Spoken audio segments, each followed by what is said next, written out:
বডির মধ্যে মাথা যেরকম, নামাজের অবস্থান হলো দিনের মধ্যে সেই রকম। যার নামাজ আছে তার দিন আছে, যার নামাজ নাই তার দিন নাই। বিশ্ব নবীজি আরো বলেন, কাফের আর মুসলমানের মধ্যে পার্থক্য হলো নামাজ, নামাজ, নামাজ। আর জোরে বলেন না সুবহানাল্লাহ। শুধু তাই না, লক্ষ্য করে দেখুন বিশ্ব নবীজি 63 বছরের জিন্দেগির সারাটা জিন্দেগি নামাজ প্রতিষ্ঠা করার জন্য চেষ্টা করেছিলেন। কথা ঠিক কিনা?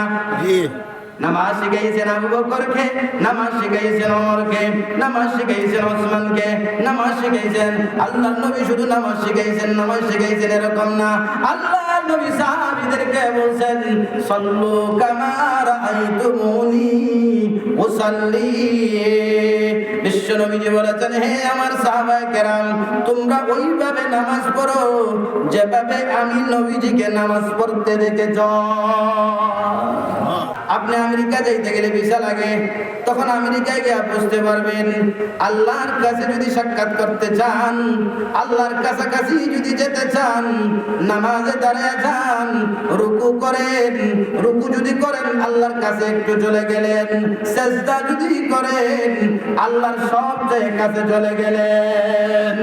কোন মানুষ যদি 40 দিন ফজরের নামাজ পড়ে, 40 দিন এশার নামাজ পড়ে বা জামাত, আল্লাহর নবী বলেন তাকে একটা জিনিসের গ্যারান্টি, দুইটা জিনিসের গ্যারান্টি দিলাম। এক নাম্বার হলো সে মুনাফিক নয়। নামাজ যদি জামাতের সাথে পড়েন, বিশ্ব নবীজি বলেছেন 1 রাকাতে 27 রাকাতের সওয়াব দান করেন।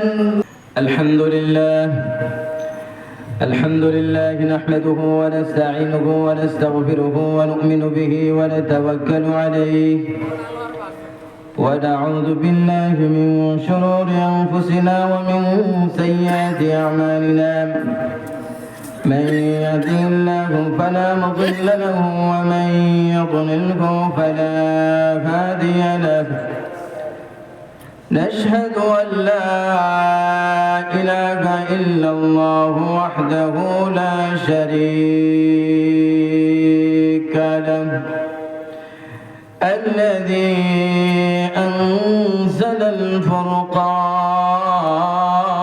الفرقان الذي فرق الحق عن الباطل بالفرقان الذي أكرم إنسانا على إنسان الذي نعمه بالبيان الذي كرم شجرا على شجر مكانا على مكان جبلا على جبل الذي كرم نجما على نجم ماء على ماء وإنسانا على إنسان وزمانا على زمان ثم نشهد أن سيدنا وسندنا ونبينا ومولانا محمدا عبده ورسوله الذي أرسل إلى الناس كافة بشيرا ونذيرا وداعيا إلى الله بإذنه وسراجا منيرا أما بعد فأعوذ بالله من الشيطان الرجيم بسم الله الرحمن الرحيم يا بني أقم الصلاة وأمر بالمعروف وانه عن المنكر واصبر على ما أصابك إن ذلك من عزم الأمور ولا تساعد خدك للناس ولا تمش في الأرض مرحا إن الله لا يحب كل مختال فخور واقصد في مشيك واغضض من صوتك إن أنكر الأصوات لصوت الحمير صدق الله العظيم اللهم صل على محمد وعلى آل محمد كما صليت على إبراهيم وعلى آل إبراهيم إنك حميد مجيد اللهم بارك على محمد وعلى آل محمد كما باركت على إبراهيم وعلى آل إبراهيم إنك حميد مجيد الحمد لله সিলেট জেলা অটো রিক্সা শ্রমিক ইউনিয়ন রেজিস্ট্রেশন নাম্বার চট্টগ্রাম 707 অন্তর্ভুক্ত ওসমানী আন্তর্জাতিক বিমানবন্দর উপপরিষদ সিএনজি ড্রাইভারদের উদ্যোগে সপ্তম বার্ষিক ওয়াজ মাহফিলের এই অধিবেশনের সম্মানিত সভাপতি হযরত মাওলানা হাফেজ সৈয়দ আব্দুল আউয়াল হাফিজাহুল্লাহ মুহতামিম হযরত ওমর রাদিয়াল্লাহু তাআলা আনহু ইসলামিয়া হাফিজিয়া মাদ্রাসা মহালদিক সিলেট এবং আমার বাম পাশে উপবিষ্ট আমার অত্যন্ত প্রিয় মাহবুব মাওলানা আপনাদের উত্তর মসজিদের সম্মানিত বরসলা মসজিদের সম্মানিত মুয়াজ্জিন সামনে এবং মাইকের আওয়াজ যতটুকু পর্যন্ত বসতেছে আমরা সকলে রব্বুল আলামিনের শুকরিয়া আদায় করে সকলে বলি আলহামদুলিল্লাহ। আমাদের এই ভাইগুলো ড্রাইভার ভাইরা উদ্যোগ নিয়েছেন, এটা ভালো না মন্দ? ভালো, খুবই ভালো, ঠিক কিনা?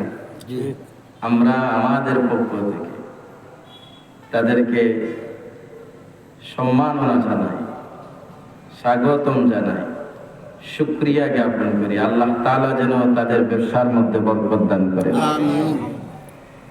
আমাদের এই ভাইগুলো যারা সহযোগিতা করেছেন, কষ্ট করেছেন, আল্লাহ তাআলা যেন তাদেরকে দুনিয়াতে শান্তি, আখিরাতে মুক্তি দান করেন। সকলে বলি আমিন। আল্লাহ তাআলা যেন যারা জড়িত আছেন, যারা সরাসরি জড়িত, যারা টাকা পয়সা দিয়ে, ভালোবাসা দিয়ে, মহব্বত দিয়ে, পরামর্শ দিয়ে জড়িত আছেন, আল্লাহ তাআলা তাদের সবাইকে পৃথিবীতে সম্মানের জিন্দেগি এবং কোটি কোটি টাকার মালিক বানিয়ে দিন। সকলে বলি আমিন। আপনারা দেখেছেন আমাকে একটা বিষয় দেওয়া হয়েছে, সূরা লোকমানের 17, 18, 19 নম্বর এই আয়াতগুলোর আলোকে যেন আমি কিছু কথা বলি। সূরাতুল লোকমানের 17, 18, 19 নম্বর আয়াতের সাথে কথা বলতে গেলে ভালো হয় সামনে থেকে আর একটু সামনে থেকে কিছু কথা বললে, কারণ সূরাতুল লোকমানের 17, 18, 19 নম্বর আয়াত আল্লাহ কোরআনের আয়াত বানায়া পাঠাইছেন। মূলত একজন আব্বা তার বাচ্চাদেরকে কিছু উপদেশ দিয়েছিলেন, সুন্দর সুন্দর উপদেশ দিয়েছিলেন। আল্লাহর কাছে ওই আব্বার উপদেশ, ওই পিতার উপদেশ এত পছন্দ হয়েছে যে কোরআনের আয়াত বানাইয়া কোরআনের ভিতরে আল্লাহ তাআলা বিশ্ব নবীজির কাছে নাজিল করে দিয়েছেন। আরো জোরে বলেন সুবহানাল্লাহ। এমন এক ব্যক্তি, নাম হলো লোকমান। নাম কি? লোকমান। আর উপাধি হলো আল হাকিম, মানে প্রজ্ঞাময়, হিকমতওয়ালা। প্রজ্ঞাময়, হিকমতওয়ালা। নাম হলো লোকমান আল হাকিম। এত বড় ব্যক্তি আজকালকের না, আমার আপনার যুগের না, 100-200 বছর আগের না, আজ থেকে কয়েক হাজার বছরের আগের একজন লোক, যার আব্বারও চিনি না, আম্মারও চিনি না, কেউ চিনি না, কিন্তু না থাকা সত্ত্বেও আমরা ওনার নাম জানি কিনা? না জানি। আল্লাহ সম্মানিত করেছেন। কিয়ামত পর্যন্ত যত মানুষ আসবে সব মানুষ লোকমান হাকিমকে কোরআনের মাধ্যমে জানতে পারবে। কথা ঠিক কিনা? ঠিক তদ্রুপভাবে আমাদের সমাজেও যারা আজ ভালো কাজগুলো করে যাচ্ছেন, আপনি একদিন থাকবেন না, তখন মসজিদের ইমাম সাহেব মিম্বরে বসে বসে আপনার প্রশংসা করে বলবেন অমুক ব্যক্তি ছিল, এই মাহফিলের বড় সহযোগিতা করেছিলেন, এই মাহফিলের উদ্যোগ নিয়েছিলেন, আজকে তিনি পৃথিবীতে নাই, আল্লাহ তুমি তাকে মাফ করে দাও। সুবহানাল্লাহ বলবেন। লোকমান হাকিম দেখেন, লক্ষ্য করে দেখেন, হযরত আবু বকর, ওমর, উসমান, সূরাত আবু বকর আছে নি? জি না। সূরাত ওমর? জি না। সূরাত উসমান? জি না। এত দামি দামি সাহাবায়ে কেরাম থাকা সত্ত্বেও কোরআনে তাদের নাম সরাসরি আসলো না। আর লোকমান হাকিমের নামটা কেন আল্লাহ তাআলা কোরআনের ভিতরে নিয়ে এসেছেন? কোনো হিকমত আছে, আছে না নাই? আছে। কালো মানুষ ছিলেন হযরত লোকমান, কালো মানুষ ছিলেন, খাটো মানুষ ছিলেন, কালো একদিকে অপরদিকে খাটো। ইতিহাসের পাতায় আসছে, তাফসীর ইবনে কাসিরে আসছে, কানা গুলামান আসওয়াদ আবদান আসওয়াদ। গোলাম ছিলেন, আবার কালো ছিলেন, খাটো ছিলেন, আবার আজিমুস শাফাতাইন, টুট ছিল বড় বড়। আচ্ছা, টুট যদি বড় বড় হয় সুন্দর লাগে না? জি না। জি না। মুশফিকুল কাদামাইন, রেল লাইনের ফাড়ার মতো ওনার পাও ছিল ফাড়া ফাড়া। বাহ্যিক দৃষ্টিতে তেমন সুন্দর ছিলেন না, মিশরের বাসিন্দা ছিলেন। মিশরে দুই কোয়ালিটির মানুষ বসবাস করেন, একদল সাদা আর একদল কালো। মিশর কিন্তু আরব দেশ না, আরব দেশ হলো এশিয়া মহাদেশের না, আফ্রিকা মহাদেশের। বুঝতে পারছেন নি? কিন্তু আমরা মনে করি যে এশিয়া মনে হয়, এই মিশর মনে হয় আমাদের এশিয়া মহাদেশের। আসলে মিশর এশিয়া মহাদেশের না, আফ্রিকা মহাদেশের একটা দেশ। কিন্তু এই দেশের অধিকাংশ মানুষ আরবিতে কথা বলেন, আর এই দেশের মানুষগুলো সাদা হয়ে থাকে, কিন্তু কিছু কিছু কালো মানুষ আছে। এই কালো মানুষদের অন্তর্ভুক্ত ছিলেন হযরতে লোকমান হাকিম। বিশ্বনবীজি কি বলেন জানেন লোকমান হাকিমকে? মানুষ সুন্দর হলেই, দলা হলেই সে যে গুণী হয়ে যায় এরকম না। বহুত কালো মানুষকেও আল্লাহ গুণী বানাইছেন। কথা ঠিক কিনা? বিশ্বনবীজি বলেন 3 জন কালো মানুষ, সারা পৃথিবীতে 3 জন কালো মানুষ জান্নাতের সর্দার হবে। আর জোরে বলেন সুবহানাল্লাহ। কয়জন কালো মানুষ? 3 জন। 1 নাম্বার বাদশা নাজাশী, ইথিওপিয়া, আরেকটা দেশ, আফ্রিকার আরেকটা দেশের নাম হলো ইথিওপিয়া। এই ইথিওপিয়ার বর্তমান আগের নাম ছিল হাবশা। বাদশা নাজাশী ওই দেশের বাদশা ছিলেন, তিনি মুসলমানকে সহযোগিতা করেছিলেন, এত ভালো মানুষ ছিলেন। বিশ্বনবীজি বলেন বাদশা নাজাশী এরকম ভালো মানুষ, ওনার মৃত্যুর পরে বিশ্বনবীজি স্বয়ং গায়েবানা জানাজা পড়েছেন। এত গুরুত্ব দিয়েছেন নবীজি। উনি ওই জায়গায় মারা গেছে আরেক দেশে, নবীজি ওনার গায়েবানা জানাজা পড়েছেন। কত গুরুত্ব দিয়েছেন। বাদশা নাজাশী কালো মানুষ, বিশ্বনবীজি বলেছেন তিনি জান্নাতের সর্দার হবেন। সুবহানাল্লাহ। জান্নাতি একদল গ্রুপের কালো মানুষের সর্দার। আরেকজন হলেন বিলাল হাবশী, হাবশা দেশের বাসিন্দা, গোলাম মানুষ বিলাল, কালো মানুষ। কিন্তু আল্লাহ তাআলা ওনাকে এত মর্যাদা দিয়েছেন, এত ইজ্জত দিয়েছেন ঈমানের কারণে।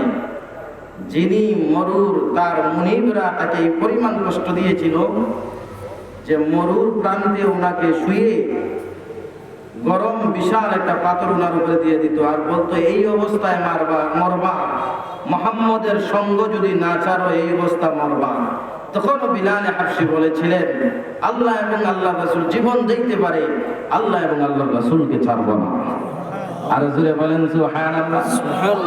সেই বিলাল হাবশী এত সম্মান দিয়েছেন আল্লাহ যে যখন ফাতহে মক্কা হয়, মক্কা যখন বিজয় হয়, তখন কাবা ঘরের উপরে দাঁড়াইয়া আল্লাহ রাসূল সাল্লাল্লাহু আলাইহি ওয়াসাল্লাম বললেন, হে বিলাল তুমি কাবা ঘরের উপরে উঠো। কাবা ঘরের উপরে উঠলেন আর বললেন, বিশ্বনবীজি বললেন তুমি এখান থেকে আযান দেবে। সুবহানাল্লাহ। বিলাল হাবশী তিনিও জান্নাতের কালো মানুষের সর্দার হবেন। আওয়াজ দিয়ে বলেন সুবহানাল্লাহ। 3 নম্বরে আমি যার কথা বললাম লুকমান হাকিম, তিনিও জান্নাতের সর্দার হবেন। আওয়াজ দিয়ে বলেন সুবহানাল্লাহ। তিনি তার বাচ্চাদেরকে 10টা উপদেশ দিয়েছিলেন। কতটা উপদেশ দিয়েছিলেন? 10টা উপদেশ দিয়েছিলেন। এই উপদেশগুলো এত দামি ছিল, এত মূল্যবান ছিল, আপনি যদি আব্বা হয়ে থাকেন তাহলে আপনার বাচ্চাদেরকে এই উপদেশগুলো দিবেন। সুবহানাল্লাহ বলেন। আপনি যদি আব্বা হন, পরবর্তীতে আব্বা হওয়ার মাত্র বিয়ে করছেন, এখনো বাচ্চা কাচ্চা পান নাই, তাহলে ভবিষ্যতে আপনার সন্তানাদি হলে তাকে এই উপদেশগুলো দিবেন। যদি এই উপদেশগুলো তাকে দিতে পারেন আর শিখাইতে পারেন, খোদার কসম করে বলি, আপনি যখন বয়স হয়ে যাবে, আপনি যখন ঘরে বসে যাবেন, কোনো কাজ কাম করতে পারেন না, সেই দিনও আপনার বাচ্চা আপনাকে বেটা বলে শব্দ চয়ন করবে না, বরং আপনাকে সর্বোচ্চ সম্মান দিয়ে কথা বলবে। আওয়াজ দিয়ে বলেন সুবহানাল্লাহ। তাহলে আল্লাহ তাআলা এই কথাগুলো বলেন। আমি সংক্ষেপে প্রথম 2টা উপদেশগুলো বলবো, এরপরে আমার মূল 17 নম্বর আয়াতে চলে আসবো ইনশাআল্লাহ। আরো জোরে বলেন ইনশাআল্লাহ। সব মানুষগুলো চলে আসেন, সবাই বলেন আমিন। আরো আসবেন ইনশাআল্লাহ। কি বলেন? আল্লাহ বলেন وَإِذْ قَالَ لُقْمَانُ لِابْنِهِ وَهُوَ يَعِظُهُ يَا بُنَيَّ لَا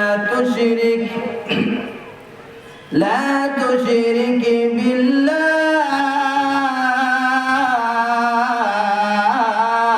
اللَّهُ أَكْبَرُ إِنَّ الشِّرْكَ لَظُلْمٌ عَظِيمٌ।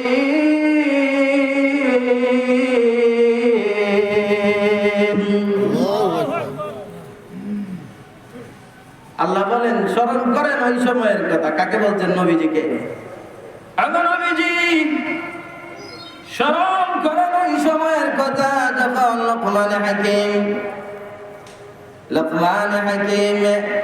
যিনি দাউদ আলাইহিস সালামের যুগের বিচারক ছিলেন, দাউদ নবীর যুগে বিচার করতেন, ফতোয়াও দিতেন।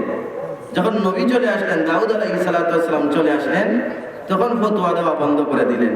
যখন কোনো বড় আলেম চলে আসবে, তখন সাধারণ মানুষের ফতোয়া দেওয়া যাবে না। সুবহানাল্লাহ।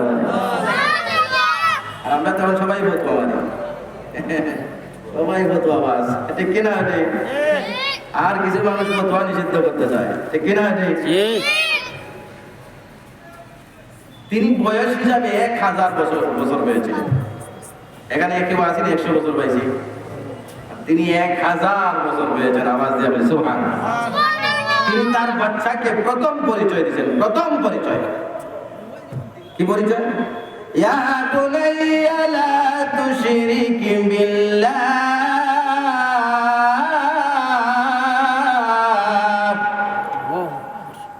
এ আমার ছেলে, এ আমার বৎস। ইয়া বুনাইয়া বলছেন, বুনাইয়া হলো মহব্বতের দাগ। আরবরা বুনাইয়া বলে মহব্বতের ডাক, আর বর্তমানে আরবরা এভাবে ডাকে ইয়া বুনাইয়া, ইয়া আবাদি। আমি শুনছি তো, আমি সৌদিদেরকে যখন পড়াইতাম তখন তারা কি বলতো জানেন? ইয়া আবাতা, আব্বা, ইয়া আবাতা। আমি বললাম কি? এটা হলো মহব্বতের ডাক। ইয়া আখা, এ আমার ভাই। আমরা পাই না, আমরা সিলেটেরা পাই কিনা, ও ভাই, মহব্বত হয়, ও ভাই। ভাইয়া ইউবা, ঠিক কিনা?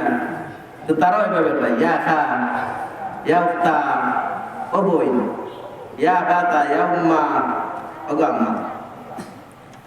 তো লুকমান আলাইহিস সালাতু ওয়াস সালাম তার বাচ্চাদেরকে মহব্বতে ডাকবেন। আমি আপনি বাচ্চাদেরকে মহব্বতে ডাকবো না লাঠি নিয়া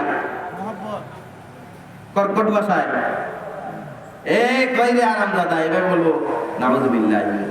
অনেকে এইভাবে শোনা যায়, এভাবে আওয়াজ করে, এরকম গালি শব্দ ব্যবহার করেন। না, বাচ্চাদের সাথে এরকম কঠোর শব্দ ব্যবহার করা যাবে? কি বলছেন? লা তুশরিক বিল্লাহ, তুমি আল্লাহর সাথে কাউকে শরীক করবে না। শিরিক, এক নম্বর শিরিকের পরিচয়। এক নম্বর বাচ্চাদেরকে শিরিকের পরিচয় দিবেন, কুফুরের পরিচয় দিবেন। বাবা, শিরিক মাথাটা কার সামনে নত করবা না, একমাত্র কার সামনে মাথা নত করব? আর জোরে বলেন কার? একমাত্র আল্লাহর সামনে মাথা নত করব। আর পৃথিবী কারো সামনে? বটগাছের সামনে, পাথরের সামনে, মাজারের সামনে, গাজারের সামনে, কোন দেব দেবীর সামনে, কোন মূর্তির সামনে করবনি। একমাত্র কার সামনে? আর কাউকে করবো না, ঠিক কিনা? এখন বাচ্চা চাইবো কার কাছে? একমাত্র আল্লাহর কাছে। বাচ্চা চাইবো কার কাছে? কারণ আর কেউ বাচ্চা দেওয়ার মালিক আছে নি? হ্যাঁ। আর বৃষ্টি চাইবো কার কাছে? বৃষ্টি। যে জিনিস একমাত্র আল্লাহ তাআলা দিতে পারেন আর কেউ দিতে পারে না, ওই রকম জিনিস আল্লাহ ব্যতীত অন্য কারো কাছে চাওয়ার নাম হচ্ছে শিরক। বুঝাইতে পারছি নি? এখন যদি আমি আপনার কাছে টাকা চাই, এটা শিরক হবে নি? আপনি একজন আরেকজনে বললেন, এই ভাই তো সিএনজিটা দে, এটা শিরক হবে নি? কারণ এটা কি শুধুমাত্র আমরা একমাত্র আল্লাহর কাছে চাই না, একজন আরেকজনের কাছে চাই? যে জিনিস একমাত্র আল্লাহ দিতে পারেন আর কেউ দিতে পারে না, ওই জিনিস অন্য কারোর কাছে চাওয়া শিরক। কেন শিরিকের কথা বললেন? এক নম্বর বলেন যে শিরিক হলো মহাপাপ। শিরিক হলো কি? এটা এক নম্বর উপদেশ। দুই নম্বর উপদেশ, ইয়া বুনাইয়া ইন্নাকা, আমি এগুলো তাড়াতাড়ি চলে যাচ্ছি কারণ আমার মূল আলোচনা চলে যাওয়ার জন্য। ইয়া বুনাইয়া ইন্নাকা ইন তাকু মিসকালা হাববাতিন মিন খারদাল ফাতাকুন ফি সাখরাতিন আও ফিস সামাওয়াতি আও ফিল আরদি ইয়াতি বিহা আল্লাহ।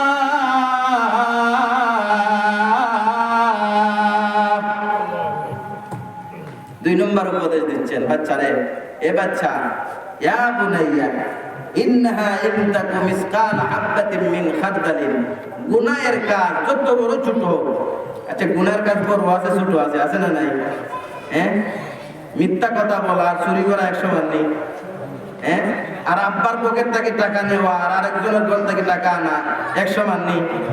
পার্থক্য আছে না নাই? ছোট বড় আছে, আছে না নাই? তখন তিনি বলতেছেন, হে বাচ্চা, তোমার অপরাধের কাজ, গুনাহের কাজ। হযরত লোকমান বললেন, হে বাচ্চা, তোমার অপরাধের কাজ, গুনাহের কাজ যত ছোট হোক, সেটি পাথরের ভিতরে হোক, আসমানের যে কোনো জায়গায় হোক, জমিনের যে কোনো জায়গায় হোক, সেটিও কিয়ামতের দিন তোমার সামনে উপস্থিত করবেন। তোমার থেকে হিসাব নিবেন কে? বুঝতে পারছেন? সবকিছুর হিসাব নেবেন কে? আল্লাহ নেবেন। সবকিছুর হিসাব নেবেন কে? আমাদের মালিক কে? আমাদের রব কে? আমাদেরকে বানাইছেন কে? কবরে আমাদেরকে প্রশ্ন করা হবে, মার রব্বুকা, তখন উত্তর দিবেন কি? কবরে যখন বলা হবে রব আল্লাহ, মার রব্বুকা, আপনার রব কে, তখন উত্তর দিবেন কি? দেখি না? দুনিয়াতে যদি সবসময় আল্লাহ আল্লাহ বলেন, তখন আর কবরে গিয়ে ভগবান আসবে না, ঠিক না? আর দুনিয়াতে যদি আস্থা দিন ভগবান ভগবান আর টাকা টাকা টাকা টাকা টাকা টাকা, আর হঠাৎ করে গিয়ে কবরে আল্লাহ বের হবে নি, তখন বোম বানলেও বের হবে না, ঠিক কিনা? বোম যদিও মারে তার পেটে, তখন আল্লাহ বের হয় না। কিছু মানুষ আছে না নাই? আল্লাহ আমার রব, ঠিক কিনা? আল্লাহ আমার রব, এই রবই আমার সব, ঠিক কিনা? আমাদের সব কে? আমাদের ভালোবাসা আল্লাহ এবং আল্লাহ রাসূলকে নিয়ে, কথা ঠিক কিনা? আল্লাহ আমার রব, এই রবি আমার সব, দামে দামে তন মনে তার অনুভব। আল্লাহ আমার রব, এই রবি আমার সব। তোমার দুনিয়াতে আমি যেদিকে তাকাই, অতই নিয়ামতে ডুবে আছি সবাই। পাক পাকালির গানে, পাক পাকালির গানে শুনি তসবিহ কলর। আল্লাহ আমার রব, এই রবি আমার সব। আল্লাহ আমার রব, এই রবি আমার সব। কথা ঠিক কিনা ঠিক? এই গজলটুকু কত আগে মুখস্থ করছে জানেন? আজকে থেকে হয়তো সম্ভবত 20 বছর আগে। কারণ এগুলো ভালো লাগে আমাদের অন্তরে প্রশান্তি লাগে। আল্লাহ বলে আল্লাহ রাসূলের প্রশংসা শুনলে, কথা ঠিক কিনা? আমাদের গান শুনলে ভালো লাগে না, আল্লাহ বলে আল্লাহ রাসূলের কথা শুনলে ভালো লাগে কিনা না? ভালো লাগে কিনা না? যদি ভালো লাগে আপনি মুমিন, আর যদি ভালো না লাগে এখন তওবা করেন বেশি বেশি করে। কথা ঠিক কিনা? বহু মানুষের আল্লাহ এবং আল্লাহ রাসূলের কথা ভালো লাগে না, তাদের যাত্রা গান ভালো লাগে। কথা ঠিক কিনা? তাদের ওয়াজ মাহফিল ভালো লাগে না, তাদের ওয়াজের প্যান্ডেলে আসতে ভালো লাগে না, যাত্রা গানের আয়োজন করে দেখবেন মানুষের অভাব নাই। কথা ঠিক কিনা? এই জন্য আমি বলি জান্নাতি মানুষের সংখ্যা কমই থাকবে। টেনশন করার দরকার নাই, ভয় করার দরকার নাই। কথা ঠিক কিনা? কি বলছিলেন? যে বাবা অপরাধের কাজে জড়িত হবে না। এবার আসুন 3 নম্বর উপদেশ। 10টা উপদেশের মধ্যে 3 নম্বর উপদেশ, যেটা আজকের বিষয় আমার। হযরত লোকমান আলাইহিস সালাতু ওয়াস সালাম তার বাচ্চাকে 3 নম্বর উপদেশ দিলেন। ইয়া বুনাইয়া কিমিস সালাত,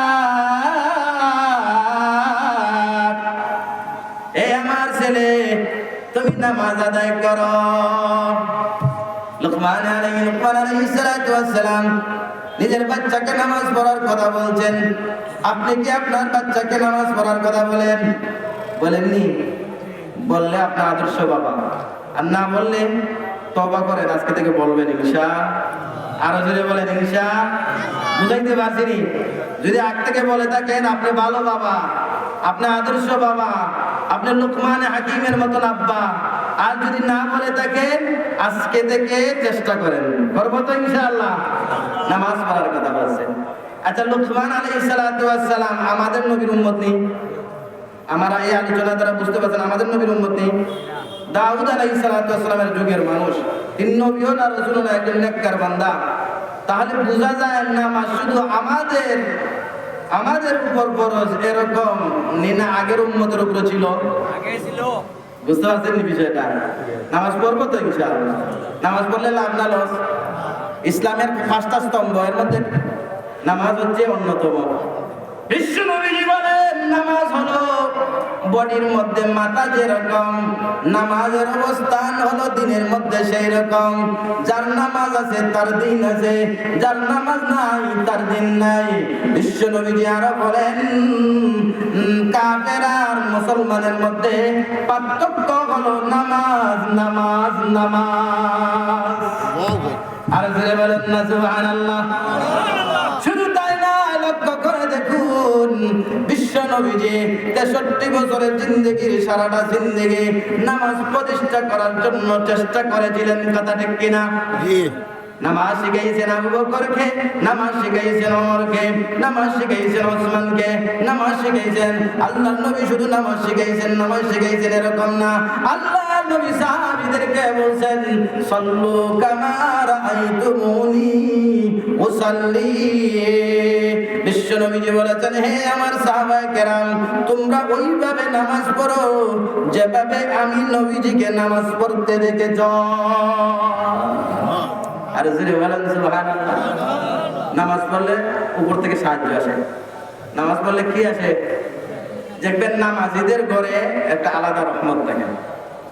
আর নামাজি বেটি যদি হয় তাহলে খাইতে তরকারি খাইতে ভালো লাগে, মজা লাগে। আমি পরীক্ষা করে দেখছি, এটা আলাদা একটা বরকত। নামাজি বেটি যদি হয়, নামাজি স্ত্রী যদি হয়, নামাজি মহিলা যদি হয়, তার হাতের মধ্যে কে বরকত দান করেন? আল্লাহ। সুবহানাল্লাহ। যদি বিপদে পড়েন তাহলে নামাজে দাঁড়ায় যাবেন, 2 রাকাত নামাজ পড়িয়া কার কাছে বলবেন? আল্লাহর কাছে। যদি আল্লাহর কাছে বলি, নামাজ যখন বান্দায় পড়ে আল্লাহ তাআলা বলছে ওয়াসজুদু ওয়াকতারিবি, আল্লাহর কাছে যা কাছাকাছি যাওয়ার সৌদি আরবে যাওয়ার মাধ্যম ভিসা, ঠিক কিনা ঠিক? আমেরিকায় যাওয়ার মাধ্যমটা কি বলেন? ভিসা। ভিসা নিলে না, ভিসা ছাড়া যাইতে পারবেন নি, ট্যাং ভাঙিয়ে লইবে, ঠিক কিনা ঠিক? পুলিশে ইমিগ্রেশন আটকে ফেলবে, ঠিক কিনা ঠিক? বলে আইনা ভিসা কাম, আইনা তাসিরা তো কাম, আপনার ভিসা কোথায়? তাসিরা। তাসিরা বলা হয়, ইংলিশে বলে ভিসা, আরবিতে বলে তাসিরা। বুঝতে পারছেন? বাংলাতে কি বলে আল্লাহ ভালো জানে, হয়তো অনুমোদন পত্র বা ছাড়পত্র। ভিসা কোথায়? আইনা ভিসা ওটা, আইনা তাসিরা তো কাম। কিন্তু আলবান্দা, আপনি আমেরিকা যাইতে গেলে ভিসা লাগে, তখন আমেরিকায় গিয়ে বুঝতে পারবেন আল্লাহর কাছে যদি সাক্ষাৎ করতে চান, আল্লাহর কাছাকাছি যদি যেতে চান, নামাজে দাঁড়ায় যান, রুকু করেন, রুকু যদি করেন আল্লাহর কাছে একটু চলে গেলেন, সেজদা যদি করেন আল্লাহর সব জায়গায় কাছে চলে গেলেন। ওয়াসজুদ ওয়াক্তারিব, সেজদা দাও আর কাছাকাছি চলে আসো, সুবহানাল্লাহ বলবেন না? আর কাছে গিয়া যদি বলেন, আচ্ছা সভাপতি সাহেবের কাছে গিয়া যদি আমি একটু বলি, সভাপতি সাহেব মনে করবেন যে উনি কাছে আসছে, একটু গুরুত্ব দিয়ে কথাটা শুনি, ঠিক কিনা ঠিক? বান্দা যদি সেজদার মধ্যে গিয়া আল্লাহকে বলে, রব্বুল আলামিন আমি যত অপরাধ করেছি গো মালিক, সমস্ত অপরাধগুলো ক্ষমা করে দাও, মাফ করে দাও। আল্লাহ গো আমার অটো রিকশার মধ্যে বরকত দাও, আমার সিএনজির মধ্যে বরকত দাও। আল্লাহ গো বিপদ থেকে উদ্ধার করো, বিপদ থেকে তখন কে উদ্ধার করবেন? আর জোরে বলেন না আল্লাহর নামটুকু জোরে বলেন না আল্লাহ। কে? আর জোরে বলেন না, কে বিপদ থেকে উদ্ধার করেন? অসুস্থ হলে সুস্থতা দান করেন কে? আল্লাহ দেন। আল্লাহ বলেন ওয়াইযা মারিদতু ফাহুয়া ইয়াশফিন।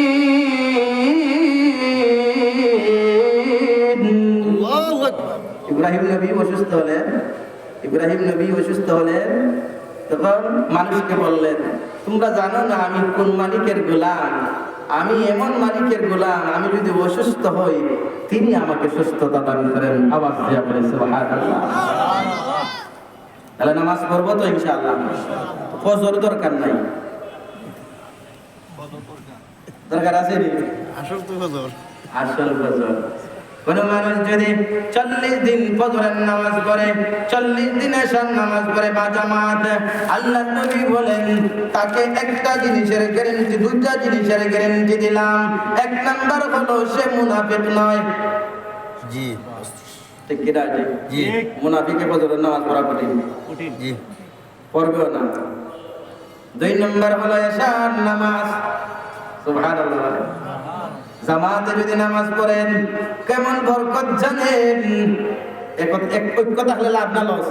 লাভ। আচ্ছা অটো রিকশা যারা আমরা সবাই আছি, আমরা শুধু যদি এক থাকি তাহলে আরো অন্য কেউ আমাদের উপরে হাত তোলার সাহস পাইবে নি? জি না। কেন? আর একলা থাকলে সাহস পাইব, আড্ডি বুড্ডি ভাঙিয়ে দিবে। আয় ওইদিকে সিলেটের দিকে আয় দেবেই বলে, ঠিক কিনা? আর যদি সবাই এক থাকে ডরাইবে, কাঁপবে, তার উপরে হাত তুললে সবাই গিয়ে তার পক্ষে চলে আসবে, ঠিক কিনা? ঐক্য থাকলে, এক থাকলে শক্তি বাড়ে, ঠিক কিনা? ঠিক।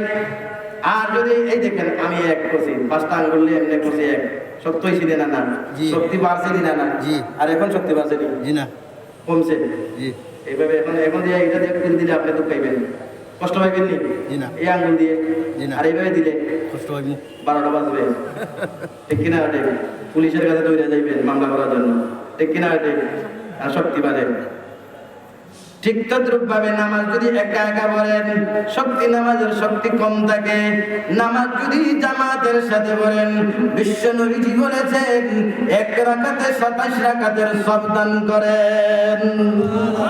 আর আস্তে ধরেন সুবহানাল্লাহ। বিশ্ব নবীজি বলেন ফজরের নামাজ না পড়িয়া যদি আপনি ঘুমায়া যান, একজন সাহাবী আসিয়া বলতেছেন, সাহাবায়ে কেরাম আসিয়া বলতেছেন, ওগো নবীজি আজকে দেখছি অমুকের ছেলে তমুক, সে ফজরের নামাজ না পড়িয়া একেবারে সূর্য ওঠা পর্যন্ত ঘুমাইছে। আল্লাহর নবী বলেন, বালা শাইতানু ফি উযুনাইহি, শয়তানে তার কানে, 2 কানে প্রস্রাব করছে। 1 কানে না 2 কানে? 2 কানে। 1 কানে না 2 কানে? 2 কানে। 2 কানে যদি প্রস্রাব করে তার কান ভালো থাকার কথা নেই? জি না। এরপর কথা আর কথা নেই। তখন এই কান দিয়ে তো গানই শুনবে, ঠিক কিনা? যেখানে পেশাবে প্রস্রাব কাজে শয়তানি। তাহলে আল্লাহ আমাদেরকে হেফাজত করুন, সকলে বলি আমিন। জামাতে নামাজ পড়বো, নামাজের হুকুম শুধু আমি একা পড়বো এরকম না, আমার বাচ্চাদেরকে নামাজের হুকুম দেব, আমার স্ত্রী যদি নামাজ না পড়ে নামাজের হুকুম দেব, কারণ নামাজ এত গুরুত্বপূর্ণ বিষয়। আল্লাহ তাআলা বলছেন অন্য জায়গায়, ওয়ামুর আলাকা বিসসালাত।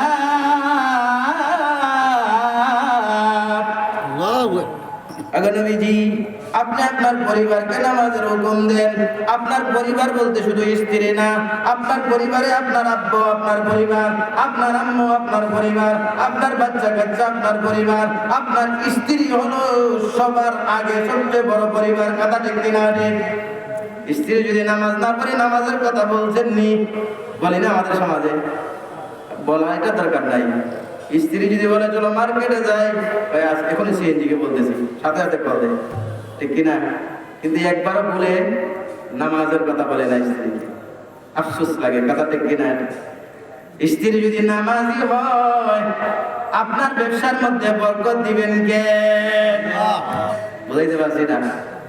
ডাইরেক্ট আসে না তো, রিজিক ডাইরেক্ট আসে না, রিজিক তো ঘুরে ঘুরে আসে। দেখেন না, আপনারও 2 হাত আমারও 2 হাত, আরেকজন বড় ব্যবসায়ী যে তারও 2 হাত, সে 2 হাত দিয়ে কোটি কোটি টাকা ইনকাম করে, আর আমার 2 হাত দিয়ে কেন 300 টাকা ইনকাম করতে পারি না? কারণটা কি? আমার হাতের দোষ না তো, দোষ তো আমি উপর থেকে আনতে পারতেছি না।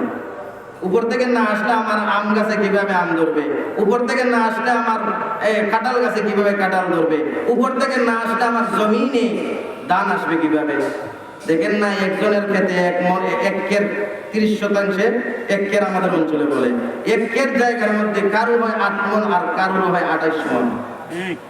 পার্থক্যটা কারণটা কি? রিজিক তো একা দেয় না, রিজিক উপরে, রিজিক তো আনতে হবে। আপনি তো মসজিদের ইমাম সাহেবকে হাদিয়া দিচ্ছেন, মাদ্রাসায় যে দান করতেছেন, আপনি মনে মনে ভাবতেছেন যে আয় রে দিয়া দিচ্ছি, আয় রে 100 টাকা দিয়া দিলাম মাদ্রাসায়, 100 টাকা কমছে। আসলে 100 টাকা কমে নাই, এই 100 টাকা আসমান থেকে 1 লক্ষ টাকাও নিয়ে আসতে পারে। কথা ঠিক কিনা? ঠিক। আর জুড়ে বলেন কথা ঠিক কিনা? ঠিক। আল্লাহ বলেন ওয়াফিস সামাই রিজকুকুম ওয়া মা তুআদুন।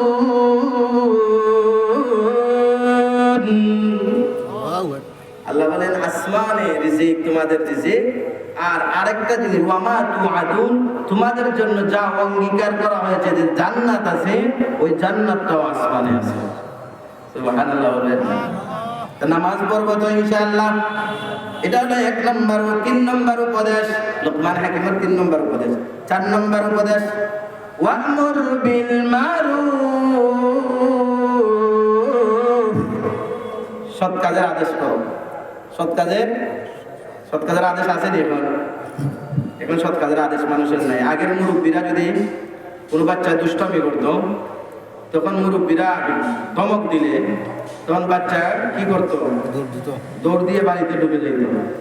আর এখন মুরব্বীরা যদি ধমক দেয় আর বাচ্চা যদি গিয়া তার বাপরে বলে, বাপ লাঠি লিয়ে আয় মাদ্রাসা, হুজুর মাল লেগে দেও। বুঝতে পারছেন? আমরা তো এগুলো দেখি, দেওয়ার সময় বলে হুজুর হাত দিয়ে আমার আর বুঝতো আপনার, বেশি মারাও ঠিক নাই, আবার শরীয়তে বেশি মারামারিও জায়েজ না। বুঝতে পারছেন? কিন্তু শাসন দরকার, তার শাসন দরকার আছে না নাই?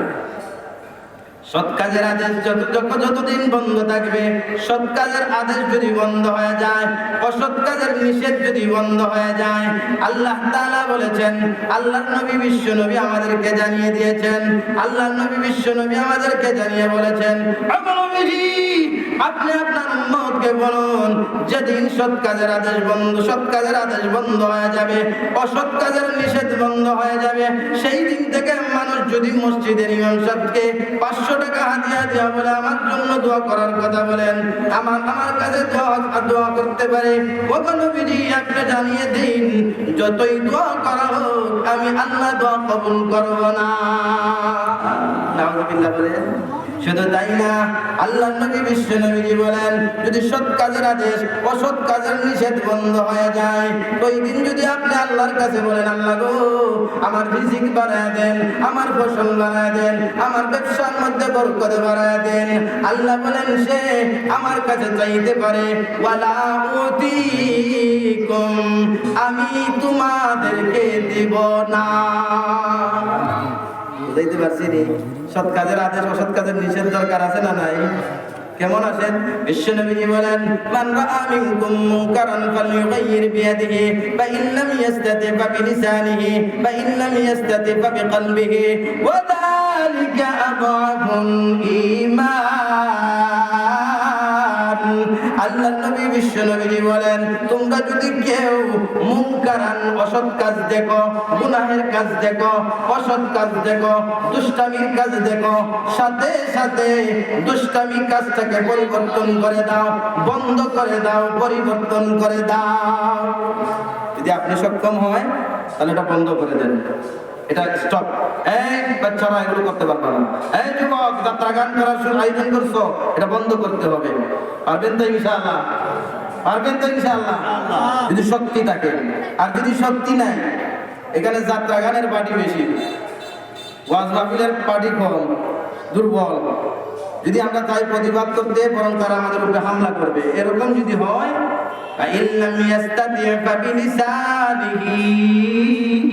আল্লাহর নবী বলেন, যদি সক্ষম না হয়, হাত দিয়ে যদি প্রতিহত না করার সক্ষম না হয়, শক্তি না থাকে, তাহলে কমপক্ষে জিহ্বা দ্বারা প্রতিবাদ করো। জিহ্বা দ্বারা কি করো? প্রতিবাদ করে, বা এটা করিও না, এগুলো করা ভালো না।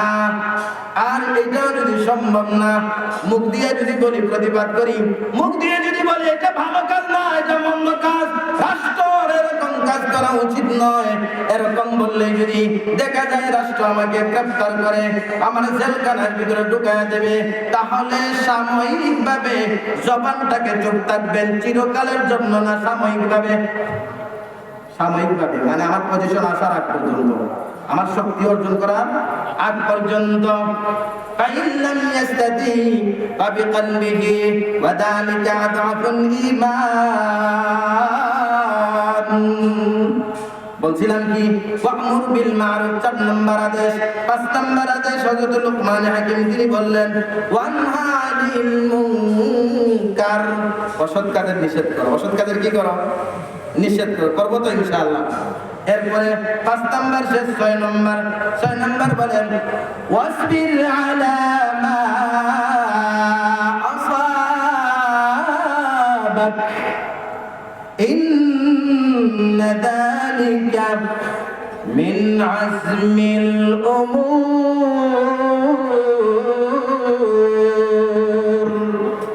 সবর ধরো, সবর। যখন প্রতিবাদ করতে যাইবেন, সৎ কাজের আদেশ করবেন আর অসৎ কাজের নিষেধ করবেন, তখন বিপদ আসার সম্ভাবনা আছে না নাই? যখন আপনি ঈমান নিলেন, ঈমান গ্রহণ করলেন, বিশ্ব নবীজি যখন তাদেরকে ঈমানের দাওয়াত দিলেন, তখন বিলাল হাবশী ঈমান আনলেন, আবু বকর ঈমান আনলেন, উসমান ঈমান আনলেন, খাদিজাতুল কুবরা রাদিয়াল্লাহু তাআলা আনহা ঈমান আনলেন, গোটা কয়েকজন সাহাবা ঈমান আনলেন। বলেন তো, মক্কাবাসীরা তাদের উপর নির্যাতন করেছিল কি করে নাই? করছে? জুলুম করছে কি করে নাই? আলেমদের উপর জুলুম হয় কি হয় না? হইছে। তাহলে জুলুম হলে কি ঈমান থেকে সরে যাব? ওই যে একজন মহিলা যারা, এরা একটু ভালো করে শুনেন, ওই যে একজন মহিলা ফেরাউনের স্ত্রী ছিলেন। কার স্ত্রী? ফেরাউন আসেনি? জুলুম করিয়া থাকা যায়নি? জুলুম করলে থাকতে পারবেন নি? তো ফেরাউন যে জুলুম করছিল, ওনার একজন স্ত্রী ছিল, স্ত্রীর নাম কি বলেন? আসিয়া। মাশাআল্লাহ, আসিয়া ইমানদার ছিল, ঠিক কিনা? ফেরাউন কি করলো? ওনার উপর জুলুম নির্যাতন চালাইলো, ঠিক কিনা? কিন্তু উনি ঈমান থেকে সরে গেছেন নি? কি বলছিলেন? ফেরাউন নমরুদ তার ঈমানদারের উপর জুলুম করেছিল, অত্যাচার করেছিল। ফেরাউন ঠিক তদ্রুপভাবে জুলুম করেছিল, অত্যাচার করেছিল। ফেরাউন শুধু তাই না, আপন স্ত্রীর উপর জুলুম করেছিল, অত্যাচার করেছিল। হযরত আসিয়া আলাইহিস সালাতু ওয়াস সালাম ঈমান আনার কারণে ফেরাউন বলল, আসিয়া তুমি আমার বিল্ডিং থেকে বের হয়ে যাও, রাজপ্রাসাদ থেকে বের হয়ে যাও। তুমি রাজপ্রাসাদে থাকার কোনো অধিকার নাই। তুমি আমারে খোদা মানো না। তুমি যেহেতু বলো আসিয়া আমি খোদা, এই জন্য তুমি আমার রাজপ্রাসাদে থাকতে পারবে না। শুধু রাজপ্রাসাদ থেকে বের হয়ে গেলে হবে না। আসিয়া তুমি আমাকে না মানার কারণে যে অপরাধ করেছো, অপরাধের শাস্তি তোমাকে দেওয়া হবে। 2 হাতে পেরেক মারা হলো, 2 পায়ে পেরেক মারা হলো, তাকে মারা হবে, তাকে হত্যা করা হবে।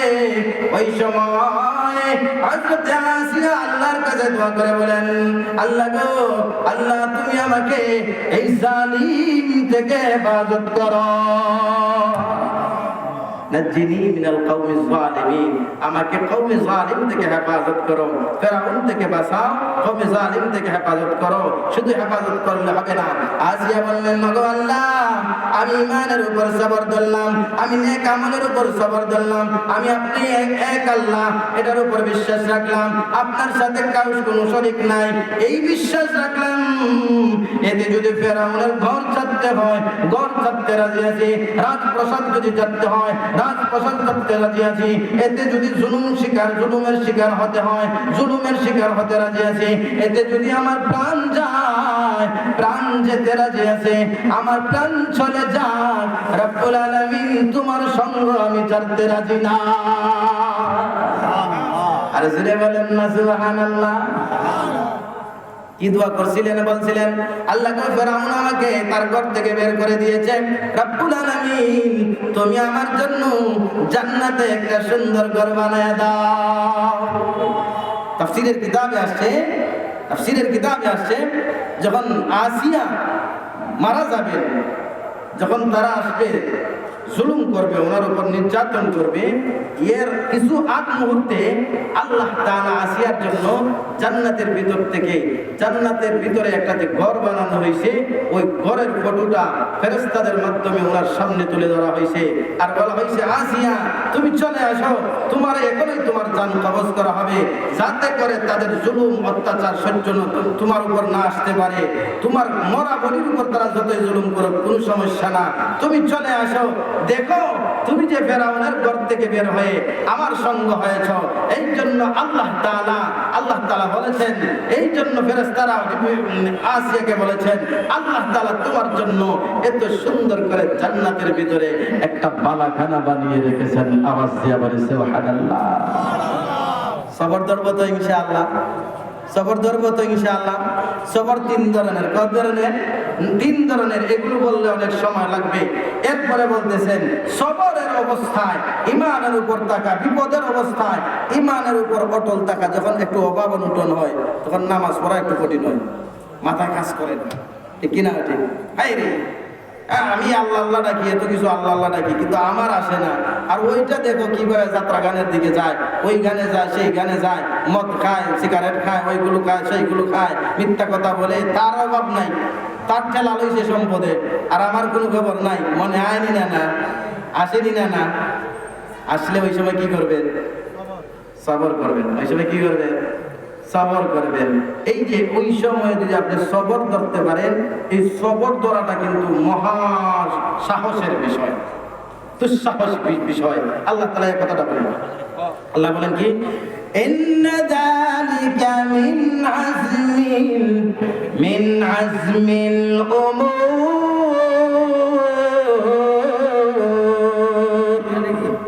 আল্লাহ বলেন, এই যে সবর ধরলেন, এই সবরটা হলো মহা বিষয়। সুবহানাল্লাহ বলেন। এরপরে কি উপদেশ কত নম্বর গেছে বলেন? কয় নম্বর গেছে? 7টা গেছে, ঠিক কিনা? ঠিক।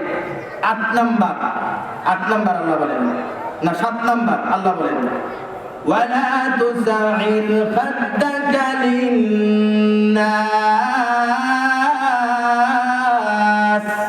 হযরত লুকমান বললেন তার বাচ্চাদেরকে, হে বাচ্চারা, ওয়ালা তুসাইর খাদ্দাকা লিন্নাস, মানুষের জন্য গাল দেরা করবা না। এটা হলো শাব্দিক অর্থ। মানুষের জন্য কি করবা না? গাল দেরা করবা না। আর এটা হলো আরবি প্রবাদ বাক্যের মতো। আরবরা বলে গালতেরা করবা না, এর অর্থ হলো মানুষকে তুমি অপমান করবা না, অবহেলা করবা না। কোনো মানুষকে অবহেলা করবেন নি। মানুষ হলেই সে সম্মানিত, কথা ঠিক কিনা? মানুষ হিসাবে আল্লাহ তাআলা দুনিয়ার সব মানুষকে সম্মান দিয়েছেন। আওয়াজ দিয়ে বলেন সুবহানাল্লাহ। যখন তার ভিতরে আকল আছে, আকল দিয়ে মানুষকে সম্মানিত করেছেন কে? আরো জোরে বলেন কে? এই জন্য যার ভিতরে আকল থাকবে সে যদি মানুষ হয় সে সম্মানিত, কথা ঠিক কিনা? ঠিক। আল্লাহ বলেন ওয়ালাকাদ কাররামনা বানি আদম। আল্লাহ বলেন আমি বনি আদমকে সম্মানিত করেছি মানুষ হিসাবে। মানুষ হিসাবে সবাই সম্মানিত। সে যদি হিন্দু হয়, সে যদি বৌদ্ধ হয়, সে যদি খ্রিস্টানও হয়, তারপরেও সে সম্মানিত। কি হিসাবে? মানুষ হিসাবে। কি হিসাবে? বিশ্ব নবীজির কাছে যখন কাফেররাও আসতো, নবীজি তখন তাদেরকে সম্মান দিয়ে কথা বলতেন। শুধু তাই না, একজন কাফের মহিলা আসলেন বিশ্ব নবীজির কাছে, বিশ্ব নবীজি নিজের গায়ের চাদরটা খুলে তার জন্য বিছায়া দিয়া বললেন এখানে বসো। আর আসতে বলেন সুবহানাল্লাহ। সাম্প্রদায়িক দ্বন্দ্ব আছে একটা, হিন্দুরে বাইরে মাইরা পেলাম না। কিছুদিন আগে দেখতেন এই স্লোগান চলছে, কিন্তু কোন মুসলমান কোন হিন্দুর উপর জুলুম করেনি? করছেনি? আচ্ছা, কোন মুসলমান, বাংলাদেশের কোন মুসলমান হিন্দুদের মন্দির বানছে, বাঙ্গিয়া মসজিদ বানাইছে? আপনার আর কার জানা আছে? ওইখানে একটা মন্দির মুসলমান সবাই মিলিয়া মন্দিরটারে ভাঙছে, এরপরে মসজিদ বানাইছে জুড়ে। এরকম দৃষ্টান্ত আছে? নাই, বাংলাদেশে নাই, ইন্ডিয়া আছে। ইন্ডিয়া মুসলমানরা করছে না? পাকিস্তানে, সৌদি আরবে? আচ্ছা বলেন তো, মসজিদ ভাঙ্গিয়া মন্দির বানাইছে এরকম দেশ আছে নি? জানা আছে আপনারা? কোন দেশে? এখানে মুসলমান বেশি, আমরা তাদের মন্দির ভাঙ্গি নাই।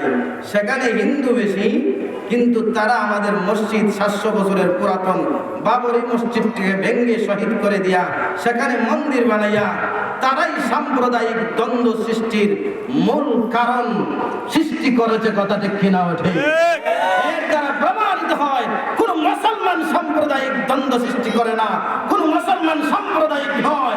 সাম্প্রদায়িক যদি বলতে হয় নরেন্দ্র মোদী এবং তার গোষ্ঠীকেই বলতে হবে, কথা ঠিক কিনা? পৃথিবীতে এরকম কোন দৃষ্টান্ত দেখাতে পারবেন না। কিভাবে দৃষ্টান্ত দেখাবেন? আমরা উলামায়ে কেরাম মসজিদে মসজিদে বলি মন্দির ভাঙ্গা আমাদের ইসলামে জায়েজ নয়, এবং কি ভগবানকে গালি দেওয়া আমাদের ইসলামে জায়েজ নয়। কারণ আল্লাহ বলছেন তোমরা তাদেরকে গালি দিও না, তাদের দেবদেবীকে গালি দিও না।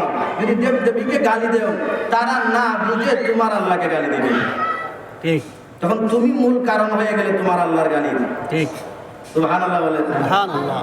শুধু তাই না, বিশ্ব নবীজি বলেছেন মান কাতালা নাফসাম মুআহাদান লাম ইয়ারিহ রাইহাতাল জান্নাহ ওয়া ইন্না রিহাহা মিন মাসিরাতি লা ইউজাদু মিন মাসিরাতি 40 আমান।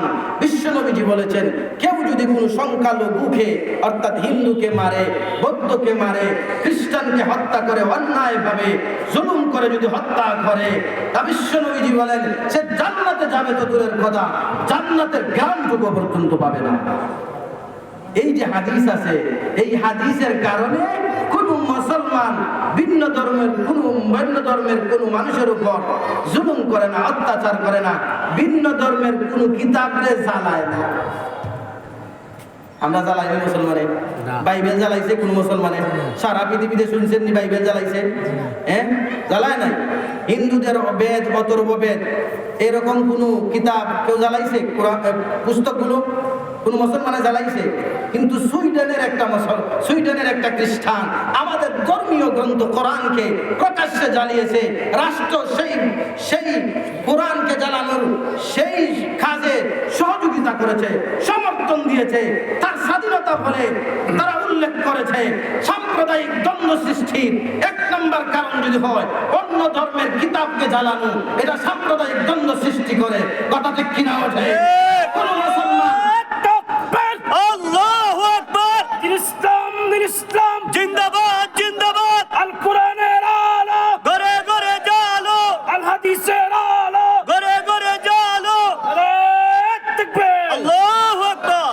তাহলে আল্লাহ কি বললেন?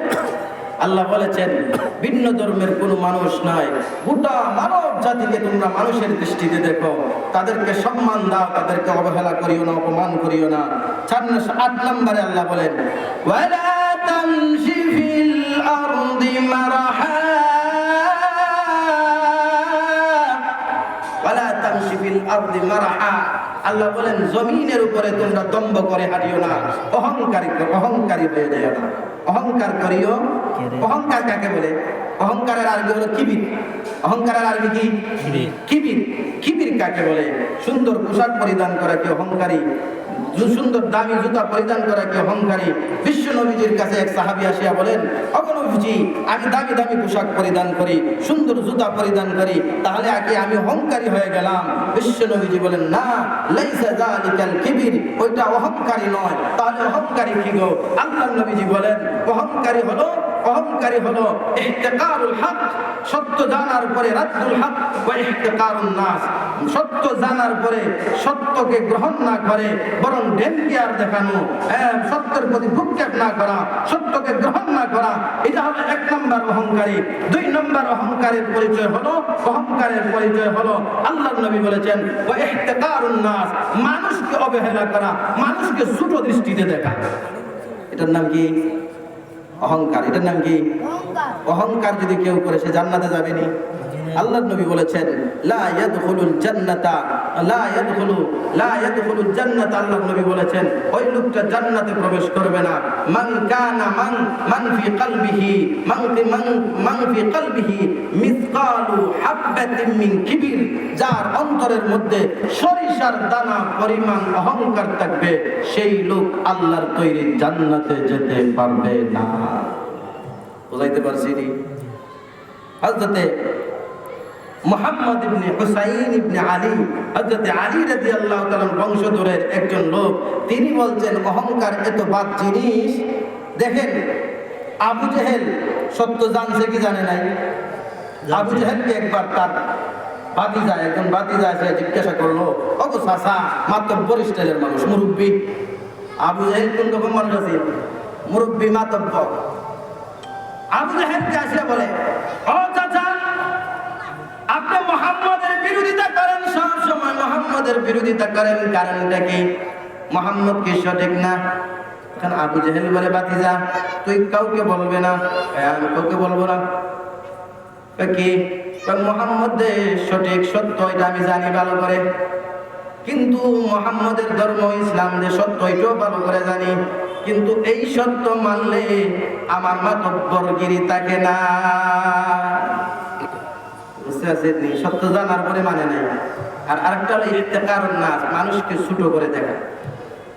সম্ভবত হযরত ওমর অহংকার থেকে আপনি বাঁচার 2টা মাধ্যম। অহংকার থেকে বাঁচার কয়টা মাধ্যম? 2টা মাধ্যম। 1 নম্বর হলো আল্লাহর নবী বলেছেন লাইসা, হযরত হাসান আল বসরি বলেছেন লাইসা মা'আস সুজুদি কিবরুন, যত বেশি সিজদা করবেন তত বেশি অহংকার আপনার ভিতর থেকে বের হয়ে চলে যাবে। আরে জোরে বলেন না সুবহানাল্লাহ। বেশি বেশি সিজদা করবেন তো ইনশাআল্লাহ। বেশি বেশি যদি সিজদা করেন, অহংকার কার ভিতরে থাকবে না? আচ্ছা, অহংকারী ব্যক্তি সিজদা দিতে পারে না, ওই যে শয়তান, তাকে বলা হলো সিজদা কর, তখন সে কি বলল? সিজদা করছে নি? যখন বলা হলো সিজদা কর, ওয়াইদ ক্বালা রাব্বুকা লিল মালাইকাতি ইন্নী, লম্বা, এরপরে অনেক জায়গা আছে। আল্লাহ রাব্বুল আলামিন বললেন উসজুদু, তোমরা সিজদা করো। আদমকে সিজদা করো, সবাই সিজদা করলো, কিন্তু একটা ইবলিস শয়তান মালউন, সে সিজদা করলো না। আল্লাহ বললেন কেন সিজদা করলে না? সে বলল আনা খায়রুম মিনহু খালাকতানি মিন নারিন ওয়া খালাকতাহু মিন তিন, আমি উনার চেয়ে ভালো, আমি উনার চেয়ে শ্রেষ্ঠ, কারণ আমারে আগুন দিয়ে বানাইছো।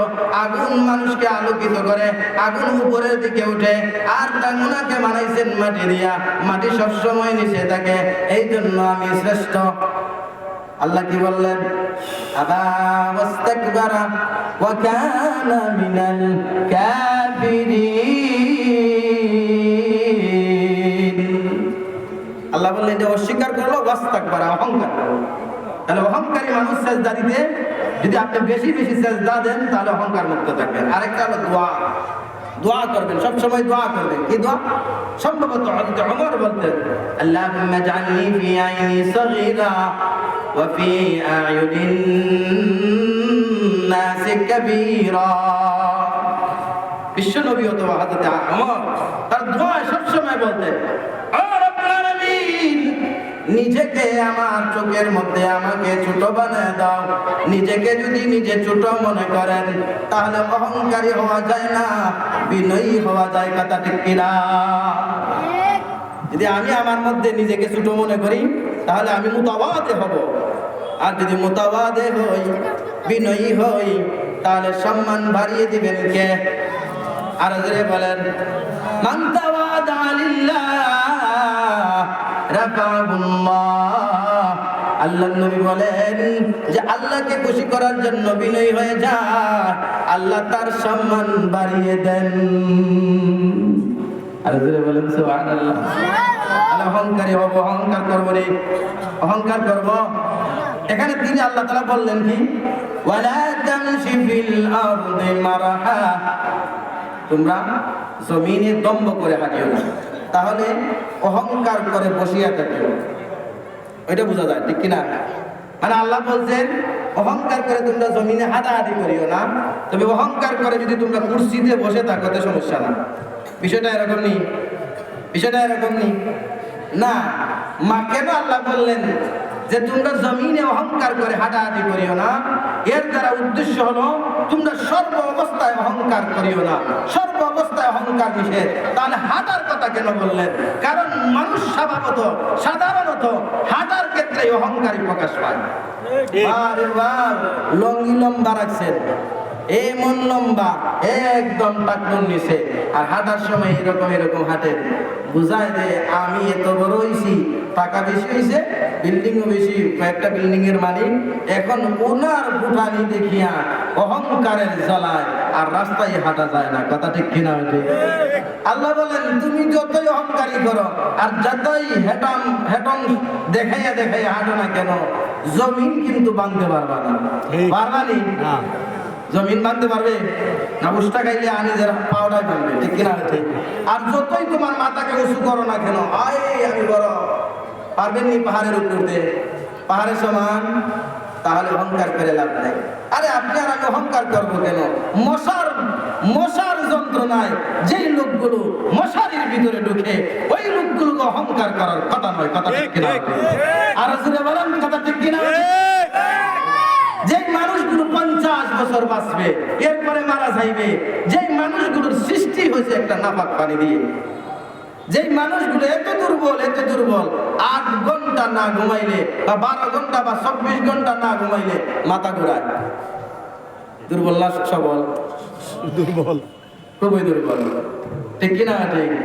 যেই মানুষগুলো 24 ঘন্টা না ঘুমাইলে মাথা ঘুরাইয়া যায়, যেই মানুষগুলো 3 বেলা না খাইলে তারে হসপিটালে নিয়ে যেতে হয়, ঠিক কিনা? ঠিক।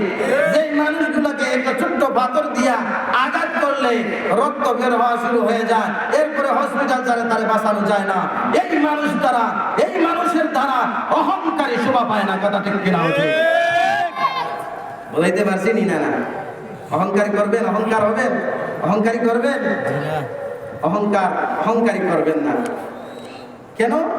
অহংকারিতা মানুষকে আল্লাহ ভালোবাসেন। আল্লাহ বলেন ইন্নাল্লাহা লা ইউহিব্বু কুল্লা মুখতালিন ফাখুর।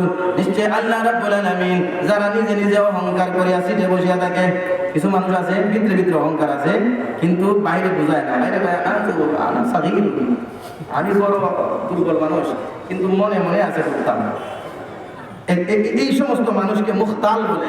আর ফাখুর হইল যারা কয় ভিতরে যা আছে বাইরে যা আছে, এরে বেটা আল্লাহরে ডরাই না, তোর ডরাই লাভটা কি? রমজান মাস আসতেছে, বুঝতে পারছেন? সিগারেট দেখায় খায়, আল্লাহরেই ডরাই না, তোর ডরাই লাভটা কি? এ হলো অহংকারী। মানে এও অহংকারী, কিন্তু এ অন্য সবাইকে ডেমকিয়ার অহংকারী, মানে মারাত্মক মুতাকাব্বির। আল্লাহ এই দুই দলকে ভালোবাসেন না। এবার আসুন 9 নম্বর আসে আল্লাহ তাআলা আদেশ কি দিলেন? ওয়াকসিদ ফি মাশিকা, হাঁটেন ধীরে ধীরে, হাঁটেন ধীরে ধীরে। মসজিদে যাবেন ধীরে ধীরে হাঁটিয়া হাঁটিয়া যান, দৌড়াইয়া যাইবেন না। অনেক দিন আগে আমি একটা নিউজ দেখছিলাম, কোন এক মসজিদের মুসল্লি, আল্লাহর নবী বলছেন যে নামাজ পাওয়ার নাই পাও, জামাত পাওয়ার নাই পাও, ধীরে ধীরে ধীরে ধীরে হাঁটিয়া হাঁটিয়া যাও। যদি নামাজ পাও তাহলে জামাতে শরীক হয়ে যাও, নামাজে শরীক হয়ে যাও। আর যদি জামাত না পাও একা একা নামাজ আদায় করো, তারপরও দৌড়ায় দৌড়ায় যাইবা না। কিছু অনেক দিন আগে একটা নিউজ দেখছিলাম, একজন মুসল্লি এমন দৌড় দিছে, সামনে গ্লাস ছিল, ওনার স্মরণ ছিল না এখানে গ্লাস আছে, গ্লাসের সাথে ধাক্কা খাওয়ার পরে রক্তাক্ত হয়ে ওই লোকটা মারা গেছিল। মনে হয় নিউজটা দেখছেন। তাহলে দৌড়াইবেন বেশি, দৌড়াইলে নিজের ক্ষতি। আর বেশি আস্তে আস্তে হাঁটা যাবে না। ইয়াহুদিদের কাজটা হইল, ইয়াহুদিরা বেশি দৌড়াইয়া দৌড়াইয়া হাঁটে, আর খ্রিস্টানরা একদম আস্তে আস্তে হাঁটে। আর খায়রুল উমুরি আওসাতুহা, আর মুসলমান আস্তেও হাঁটে না, দৌড়াইও হাঁটে না। কথা ঠিক কিনা ঠিক? মুসলমান সবসময় মধ্যম পথা। কথা ঠিক কিনা ঠিক? এরপরে 10 নম্বর উপদেশ আমি শেষ করে দিব। 10 নম্বর উপদেশ, ওয়াকতুদ মিন সাউতিকা, লম্বা জোরে আওয়াজ দিবা না, ছোট্ট ছোট্ট আওয়াজে কথা বলবেন। স্ত্রীর সাথে ছোট্ট ছোট্ট আওয়াজে কথা বলবেন। বলবেন তো না বাঘের মতো হুঙ্কার দিবেন? আছেন নি স্ত্রীর কাছে বাঘের মতো হুঙ্কার? কিছু কিছু মানুষ আছে বাহিরে আস্তে কথা বললো, স্ত্রীর কাছে গিয়ে জোরে জোরে কথা বলে। আছে না নাই? অর্থাৎ বাইরে বিলাই আর স্ত্রীর কাছে কি বউয়ের কাছে বাঘ। এরকম হওয়া যাবে না, ছোট্ট ছোট্ট আওয়াজে কথা বলবেন। আল্লাহ নবী বলেন ওয়াকদুদ মিন সাউতিকা, আওয়াজটাকে নিচু করেন, আওয়াজটাকে নিচু করেন, আওয়াজটাকে নিচু করেন। নিচু আওয়াজে কথা বলে সম্মানিত মানুষরা, নিচু আওয়াজে কথা বলে, আস্তে আওয়াজে কথা বলে ভদ্র মানুষরা, নিচু আওয়াজে কথা বলে ভালো মানুষরা। এই জন্য আল্লাহ নবী বলেন বেশি জোরে আওয়াজ দিয়ে কথা বলবেন না। প্রাণী জগতের মধ্যে একটা প্রাণী আছে, নাম হলো গাধা। নাম কি? গাধা জোরে আওয়াজ দেয়। গাধা কি আওয়াজ দেয়? আমি যখন একটা পড়ছিলাম মনে মনে ভাবলাম গাধা জোরে আওয়াজ দেয়, দেখি গাধার আওয়াজটা ইউটিউবে সার্চ দিয়ে দেখলাম, লা হাওলা ওয়ালা কুওয়াতা ইল্লা বিল্লাহ। এটার আওয়াজ তো মারাত্মক আওয়াজ দেখা যায়। আপনারা গিয়া বাড়িতে দেখবেন গাধার আওয়াজ মারাত্মক আওয়াজ। কেউ বলতে পারবেন নি গাধার আওয়াজটা কিরকম? কেউ আসেননি এরকম শুনছেন? কে শুনছেন গাধার আওয়াজ? দেখি একজনও শুনছেন নি? কেউ শুনেন না? আমি কিন্তু শুনছি, আমিও শুনি না, আগে শুনতাম না।